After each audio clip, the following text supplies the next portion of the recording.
আরে বেটা, তোর যদি সাহস থাকে তো বাংলাদেশে ফিরায়, আমরা একটু দেখি কি ঘটেছিল 2008 সালে, কেন তারেক রহমান দেশ ত্যাগ করতে বাধ্য হয়েছিলেন। 2008 সালের 11 সেপ্টেম্বর ঢাকার আকাশ কেমন ছিল তা অনেকের মনে না থাকলেও রাজনীতির আকাশ যে গুমট ছিল তা অনেকেরই জানা।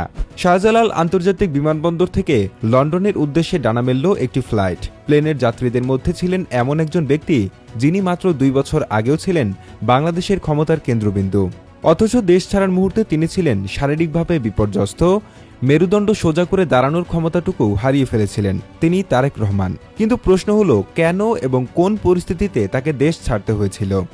গল্পের শুরুটা আসলে সেখান থেকে নয়, এর পটভূমি তৈরি হয়েছিল আরও বছর দেড়েক আগে। সেই উত্তাল 2007 সালে জানুয়ারি মাসের 11 তারিখ। বাংলাদেশের ইতিহাসে দিনটি 1/11 নামেই পরিচিত। সেনা সমর্থিত তত্ত্বাবধায়ক সরকার ক্ষমতা গ্রহণের পর ফখরুদ্দিন আহমেদ তখন প্রধান উপদেষ্টা, আর সেনাপ্রধান মঈন ইউ আহমেদ। দেশের রাজনীতিবিদ আর ব্যবসায়ীদের জন্য তখন এক আতঙ্কের সময়। দুর্নীতি বিরোধী অভিযানে একের পর এক ভিআইপিদের গ্রেপ্তার করা হচ্ছে। সবার মনে তখন একটাই প্রশ্ন, তারেক রহমান কি গ্রেপ্তার হতে যাচ্ছেন? তখন হাওয়া ভবনের দাপট নিয়ে গল্পের শেষ ছিল না। বিএনপি 2001 সালে ক্ষমতায় আসার পর খালেদা জিয়া প্রধানমন্ত্রী হলেও ক্ষমতার সমান্তরাল কেন্দ্রবিন্দু হয়ে উঠেছিল এই হাওয়া ভবন, আর তার অলিখিত প্রধান ছিলেন তারেক রহমান। কিন্তু 2007 সালের মার্চের দিকে সেই দাপট আর ছিল না। ঢাকা সেনানিবাসের ভেতরে মইনুল রোডের বাড়িতে তখন থমথমে পরিবেশ। অবশেষে সব জল্পনা কল্পনার অবসান ঘটিয়ে 2007 সালের 7ই মার্চ তারেক রহমানকে গ্রেপ্তার করা হয়। যৌথ বাহিনী তাকে ধরে নিয়ে যায়। র্যাবের বুলেটপ্রুফ জ্যাকেট আর হেলমেট পরিয়ে তাকে যখন আদালতে তোলা হলো, তখন অনেকেই চমকে গিয়েছিলেন। মানুষটাকে এভাবে দেখা যাবে তা কেউ ভাবেনি। গ্রেফতারের পর তাকে জিজ্ঞাসাবাদের জন্য রিমান্ডে নেওয়া হয়। আর ঠিক এখান থেকেই গল্পের মোড় ঘুরতে শুরু করে। রিমান্ডে তার উপর অমানুষিক নির্যাতনের অভিযোগ ওঠে। ভারতের পত্রিকা দ্য ইন্ডিয়ান এক্সপ্রেস 2008 সালের জানুয়ারিতে তারেকের জবানবন্দি উদ্ধৃত করে একটি প্রতিবেদন প্রকাশ করেছিল। সেখানে বলা হয়, রিমান্ডে থাকা অবস্থায় তাকে হাত পা ও চোখ বেঁধে ছাদ থেকে উল্টো করে ঝুলিয়ে রাখা হতো, এমনকি তার মেরুদণ্ডেও মারাত্মক চোট লাগে। গ্রেপ্তারের মাস 6 পর 2007 সালের সেপ্টেম্বরে গ্রেপ্তার হন তারেক রহমানের মা ও সাবেক প্রধানমন্ত্রী বেগম খালেদা জিয়া। তার কিছুদিন আগেই গ্রেপ্তার হয়েছিলেন আওয়ামী লীগ সভানেত্রী শেখ হাসিনাও। দুই নেত্রী তখন কারাগারে। সেনা সমর্থিত সরকার তখন দেশের রাজনীতি থেকে এই দুই প্রধান নেত্রীকে মাইনাস করার প্রক্রিয়ায় নেমেছিল, যা পরে -2 ফর্মুলা নামে পরিচিতি পায়। কিন্তু রাজনীতি তো আর সোজা পথে চলে না। খালেদা জিয়া কারাগারে যাওয়ার পর সরকারের উপর চাপ বাড়তে থাকে। বিশেষ করে 2008 সালের শেষের দিকে নির্বাচন দেওয়ার বাধ্যবাধকতা চলে আসে। সব দলের অংশগ্রহণ ছাড়া নির্বাচন গ্রহণযোগ্য হবে না, এটা সরকার এবং তাদের পেছনের কুশীলবরা ভালোভাবেই বুঝতে পেরেছিলেন। আর তখনই শুরু হয় পর্দার আড়ালের নাটক। খালেদা জিয়া তখন সাব জেলে বন্দী। সেনাবাহিনীর উচ্চপদস্থ কর্মকর্তারা তার সাথে যোগাযোগ শুরু করেন। উদ্দেশ্য একটাই, বিএনপিকে নির্বাচনে আনা। কিন্তু খালেদা জিয়া ছিলেন অনড়। তার সাফ কথা, দুই ছেলে তারেক রহমান ও আরাফাত রহমান কোকোকে মুক্তি না দিলে তিনি কোনো আলোচনাতেই যাবেন না। তিনি জানতেন তার ছেলেরা কারাগারে ঢুকছে, চিকিৎসার অভাবে তাদের অবস্থা দিন দিন খারাপ হচ্ছে। মায়ের মন বলে কথা, তিনি ছেলেদের মুক্তি এবং উন্নত চিকিৎসার জন্য বিদেশে পাঠানোর দাবি তোলেন। এটা ছিল তার দর কষাকষির প্রধান হাতিয়ার।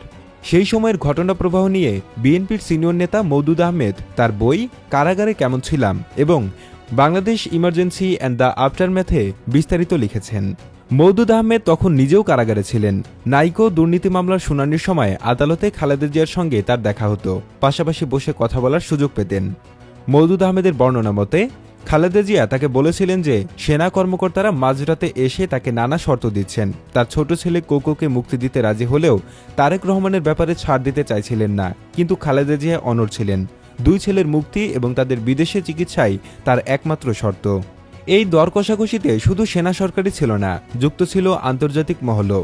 ঢাকায় নিযুক্ত তৎকালীন মার্কিন রাষ্ট্রদূত জেমস এফ মারিয়াটি এক্ষেত্রে গুরুত্বপূর্ণ ভূমিকা পালন করেন। ইউকিলিক্স থেকে ফাঁস হওয়া তার বার্তাগুলো পড়লে বোঝা যায় পর্দার আড়ালে কতটা তৎপর ছিল। মারিয়াটি ওয়াশিংটনে পাঠানো তার বার্তা লিখেছিলেন, খালেদা জিয়া ও সরকারের মধ্যে সমঝোতা প্রায় চূড়ান্ত, কিন্তু পরস্পরের প্রতি অবিশ্বাসের কারণে তা আটকে আছে। সেনা সরকারের ভয় ছিল তারেক রহমান ছাড়া ফেলে দেশে অস্থিতিশীলতা তৈরি হতে পারে। অন্যদিকে খালেদা জিয়ার ভয় ছিল ছেলেদের বিদেশে না পাঠালে হয়তো বাঁচানো যাবে না। 2008 সালের আগস্টে কারাগারে খালেদা জিয়ার সাথে দেখা করেন বিএনপির তৎকালীন মহাসচিব খন্দকার দেলোয়ার হোসেন এবং জামায়াত নেতা আলী আহসান মোহাম্মদ মুহাজিদ। সেই বৈঠকে উপস্থিত ছিলেন প্রতিরক্ষা গোয়েন্দা সংস্থা বা ডিজিএফআই-এর তৎকালীন পরিচালক ব্রিগেডিয়ার জেনারেল এটিএম আমিন। বুঝতেই পারছেন, রাজনৈতিক আলোচনার আড়ালে সেখানে আসলে মুক্তির শর্ত নিয়েই কথা হচ্ছিল। শেষ পর্যন্ত উভয় পক্ষ একটি সমঝোতায় পৌঁছায়। সরকার বুঝতে পারে খালেদা জিয়াকে নির্বাচনে আনতে হলে তার ছেলেদের মুক্তি দিতেই হবে, আর খালেদা জিয়া বুঝেছিলেন ছেলেদের বাঁচাতে হলে তাদের দেশের বাইরে পাঠানোই একমাত্র পথ।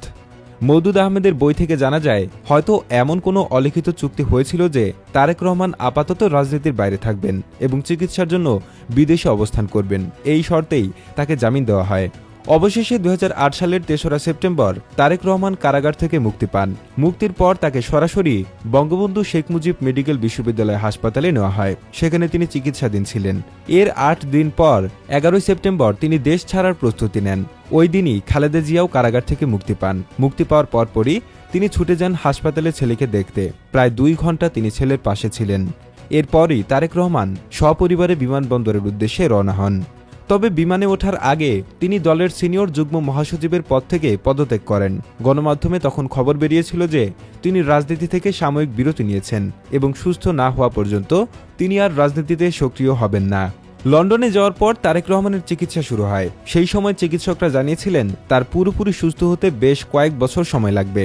তখন সবার ধারণা ছিল হয়তো 2-3 বছর পর তিনি দেশে ফিরবেন, কিন্তু সেই সাময়িক বিরতি যে এত দীর্ঘ হবে তা হয়তো কেউ ভাবেনি। 2008 সালে যে বিশেষ পরিস্থিতিতে তাকে দেশ ছাড়তে হয়েছিল তা ছিল জীবন বাঁচানোর তাগিদ, সেনা সমর্থিত সরকারের চাপ এবং রাজনৈতিক অনিশ্চয়তা। সব মিলিয়ে দেশ ত্যাগ ছাড়া তার সামনে আর কোনো পথ খোলা ছিল না। এরপর তারেক রহমান লন্ডনেই থেকে গেছেন। 2012 সালে তিনি ব্রিটেনের রাজনৈতিক আশ্রয় বা অ্যাসাইলাম চেয়ে আবেদন করেন এবং তা গৃহীত হয়। পরবর্তীতে বিএনপি মহাসচিব মির্জা ফখরুল ইসলাম আলমগীর 2018 সালে প্রথমবারের মতো স্বীকার করেন যে তারেক রহমান লন্ডনের রাজনৈতিক আশ্রয়ে আছেন। দেশে তার বিরুদ্ধে একাধিক মামলায় সাজা হয়েছে, কিন্তু তিনি আর ফিরতে পারেননি। লন্ডন থেকে তিনি ভিডিও কনফারেন্সের মাধ্যমে দল পরিচালনা করেছেন। 2008 সালের সেই দিনে তিনি যখন বিমানে উঠছিলেন তখন হয়তো তিনি নিজেও জানতেন না সেই যাত্রা তাকে স্বদেশ থেকে কতটা দূরে এবং কত দীর্ঘ সময়ের জন্য নিয়ে যাচ্ছে। সেই দিনটিই কার্যত বাংলাদেশের রাজনীতির গতিপথ অনেকটা বদলে দিয়েছিল, যার প্রভাব আজও দৃশ্যমান। আর এখন এত বছর পর দেশে তারেক রহমানের আগমন নতুন করে ইতিহাস তৈরি করছে দেশের রাজনৈতিক অঙ্গনে।